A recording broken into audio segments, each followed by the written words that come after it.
트럼프가 정권을 겨냥해 이미 준비된 공격을 연기하고 2026년 5월 19일 화요일에 외교의 마지막 기회를 주기로 하자이라는 절망 속에서 대응했습니다. 테헤란은 핵 위기를 끝내기 위한 명확한 제안을 내놓지 않았고 실제로 물러설 의지도 보이지 않았으며 구체적인 보장도 제공하지 않았습니다. 이란이 한 일은 공식 연설과 거리 그리고 SNS로 달려가 실제로는 걸프 국가들의 요청으로 워싱턴이 잠시 멈춘 것에 불과한 일을 승리로 포장하려 한 것이었습니다. 이란 정부는 연기를 선전으로 바꾸려 했습니다. 항복하지 않겠다고 말하고 트럼프가 허세를 부린다고 비난하며 미국을 향해 외치는 지지자들을 내세웠습니다. 하지만 반응엔 긴장감이 넘쳤습니다. 이란 정권은 미국의 위협이 여전함을 알고 있기 때문입니다. 트럼프는 공격을 중단했지만 비행기를 철수하거나 압박을 완화하지 않았고 핵무기 개발을 막아야 한다는 요구도 유지했습니다. 그리고 바로 이 지점에서 아야톨라들에게 상황이 더 무거워집니다. 왜냐하면 정권은 자국민 앞에서는 통제하고 있는 것처럼 보이려고 하지만 소란 뒤에는 이제 테헤란을 괴롭히는 질문이 있습니다. 트럼프가 단지 며칠만 연기한 것이라면 그 기한이 끝나면 무슨 일이 벌어질까요? 이 모든 이야기는 곧 말씀드리겠지만 채널을 구독해야 정확한 정보를 계속 받아보실 수 있습니다. 언제나 실시간으로 최고의 저널리즘 퀄리티로 전해드립니다. 믿을 수 있는 기준, 밀손 알비스, 글로벌, 바느는 이란 체제 내부에서 나왔습니다. 정권과 연관된 당국자들은 대화가 항복을 의미하는 것은 아니라고 밝혔고 정부 지지자들은 테헤란에서 미국을 규탄하는 구호를 외치며 시위에 나섰습니다. 이 메시지는 정권의 지지층을 결집시키기 위해 이란 내부로 전달됐습니다. 트럼프의 일시 중단이 아야톨라들에게 위험한 국면을 열었기 때문입니다. 그들이 핵 프로그램에 대한 강력한 제안을 받아들이거나 아니면 이미 실행될 준비가 되어 있던 미국의 공세에 다시 직면하게 될 것입니다. 이란에 대응해서 핵심은 힘이 아니라 허세로 위장된 정치적 두려움이었습니다. 모센 레자이, 이란 국정조정위원회 위원이자 전 혁명수비대 사령관입니다. 트럼프가 공격 시한을 정해놓고 나중에 취소한 것을 조롱했습니다. 이란군의 철권이 미국을 물러서게 만들 것이라고 말했습니다. 또 다른 이란 사령관인 알리 압둘라는 새로운 오판에 대해 경고하며 추가 공격이 있을 경우 더 강력히 헌발고시 다는 그 정도 내면서 추가 공격이 있을 경우 더 강력한 대응을 약속했습니다. 이 정권이 이렇게 강경하게 말하는 것은 미국의 압박 속에서 협상 테이블이 돌아가고 있다는 사실을 알고 있기 때문입니다. 트럼프는 압박을 멈추지 않았습니다. 그는 버튼을 누르는 걸 며칠 미뤘을 뿐입니다.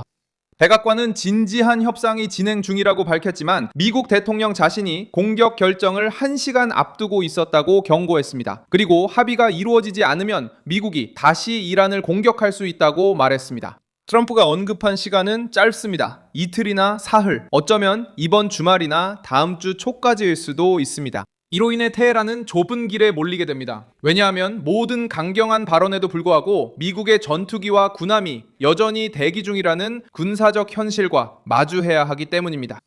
카타르, 사우디아라비아, 아랍에미리트가 트럼프에게 더 많은 시간을 요청한 후 움직임이 시작됐습니다. 이들 걸프 국가들은 간접적인 대화가 곧 결과를 낼 수 있다고 말했고 그래서 공격이 연기됐습니다. 카타르 역시 미국과 이란 간의 협상에 더 많은 시간이 필요하다고 밝혔습니다. 이 틈을 타서 이란 정권은 미국의 일시 중단을 워싱턴의 패배인 것처럼 저항의 서사를 만들려고 했습니다. 하지만 시간을 더 달라는 요청은 이란이 유리한 입장에 있어서가 아니라 지역 중재자들로부터 나온 것입니다. 테헤란 역시 국영TV와 SNS를 이용해 트럼프가 두려워서 물러났다고 주장하려 했습니다. 하지만 실제 사건의 전개는 전혀 다른 사실을 보여줍니다. 미국 대통령은 광범위한 공격 준비를 승인했다고 발표했고 만약 받아들일 만한 합의가 없을 경우 미군이 언제든 행동할 준비를 해야 한다고 밝혔습니다. 이란 국영 언론은 이 중단을 후퇴라고 불렀습니다. 하지만 현실은 정권이 시간을 번 것일 뿐 보장을 받은 것은 아닙니다. 그리고 트럼프가 준 시간은 용서가 아니라 최후 통첩이며 몇 시간 더 숨 쉴 시간을 준 것뿐입니다. 이란의 절박한 대응은 정권이 협상과 공개적인 도전을 뒤섞으려는 방식에서도 드러납니다. 마수드 페사흐칸 대통령은 대화가 항복을 의미하는 것은 아니며 그 목적은 이란 국민의 권리를 지키는 것이라고 말했습니다. 이 발언은 국내용으로 한 말이었습니다. 정권은 파키스탄과 같은 중재자를 이용하면서도 자신들이 무릎 꿇지 않았다고 국민들에게 말해야 합니다. 그리고 카타르와 다른 걸프 국가들이 트럼프를 며칠 더 말려주길 기대하고 있습니다. 미국의 요구는 여전히 이번 위기의 핵심입니다. 바로 이란이 핵무기를 개발하는 것을 막는 것입니다. 트럼프는 합의의 가능성이 있다고 말했지만 테헤란이 이 위협을 제거하는 길을 받아들이지 않으면 미국이 대규모 공격을 할 준비가 되어 있다고 경고했습니다. 협상이 진행되고 있는 것은 이란 정권이 관대해졌기 때문이 아닙니다. 이 협상은 트럼프가 이란 정권을 군사적 비용, 경제적 압박, 그리고 지역적 고립에 직면하게 했기 때문에 이루어지고 있습니다. 이스라엘은 최대 경계태세로 상황을 주시하고 있습니다. 왜냐하면 이란에 대한 잘못된 양보는 지역 안보에 새로운 위험이 될 수 있기 때문입니다. 동시에 걸프 국가들은 더 큰 군사적 충돌을 피하려고 노력하고 있습니다. 이란 정권을 신뢰해서가 아니라 전면전이 벌어지면 항로, 에너지, 무역, 그리고 내부 안정에 영향을 미친다는 것을 알고 있기 때문입니다. 이란은 이런 우려를 인식하고 지역의 두려움을 방패로 삼으려 합니다. 하지만 트럼프는 이제 그 방패에 단기적인 기한을 걸어버렸습니다. 외교가 실패한다면 다시 미국의 무력이 대화를 대신하게 될 것입니다. 혁명을 기다립니다. 제도권도 도발의 중심에 등장했습니다. 여러 보도에 따르면 분석가들과 당국자들은 이란의 권력 구조가 공식 정부에만 국한되지 않는다고 지적합니다. 왜냐하면 혁명 수비대가 탄압의 핵심 부분, 공격적인 대외 정책, 그리고 정권의 지역 영향력을 통제하고 있기 때문입니다. 그래서 테헤란의 공개 발언은 위협으로 가득 차 있습니다. 정권은 아직도 자신들이 판을 주도하고 있다는 것을 동맹 세력, 지지자들, 그리고 지휘관들에게 설득할 필요가 있습니다. 하지만 이런 발언들의 절박함은 오히려 정반대를 보여줍니다. 트럼프가 아픈 곳을 찔렀고 이란은 궁지에 몰리지 않은 척 소리치며 대응한 것입니다. 이제 다음 단계는 실질적인 질문으로 넘어갑니다. 이란이 받아들일 만한 제안을 내놓을 것인지 아니면 시간을 벌면서 저항을 계속 내세울 것인지 말이죠. 백악관은 핵 프로그램에 대해 더 실질적인 대화를 기대하고 있습니다. 트럼프는 이미 빈 수작을 거부한다고 했습니다. 이란 정권은 저항 포기가 굴욕일 수 있지만 과도한 저항은 추가 공격을 초래할 수 있습니다. 테헤란은 외부에서 오는 압박 속에서 살아남으려 애쓰는 한편 내부적으로는 강하게 보일 필요가 있습니다.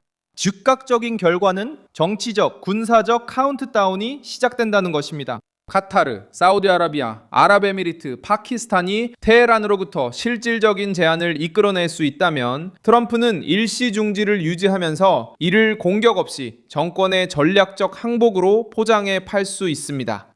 이란이 계속해서 위협, 도발, 구호로 대응한다면 백악관은 이미 외교를 시도했지만 정권이 대결을 선택했다고 말할 수 있는 기반을 마련해 두었습니다. 바로 이 지점에서 이란의 절박한 대응이 더 무겁게 작용합니다. 이란은 약점을 숨기려 하지만 트럼프의 시한이 테헤란의 지휘부를 흔들었다는 사실을 전 세계에 드러내고 있습니다. 저는 밀손 알베스 글로벌 국제 전문가입니다. 저의 목적은 매일 진실로 여러분께 정확한 정보를 전해드리는 것입니다. 뉴스 링크는 영상 설명란에 있습니다. 이 영상에 좋아요를 눌러주시고 채널을 구독해주세요. 그리고 영상이 끝난 후에는 댓글도 확인하셔서 밀손 알베스 글로벌 커뮤니티와 더욱 활발히 소통해보세요.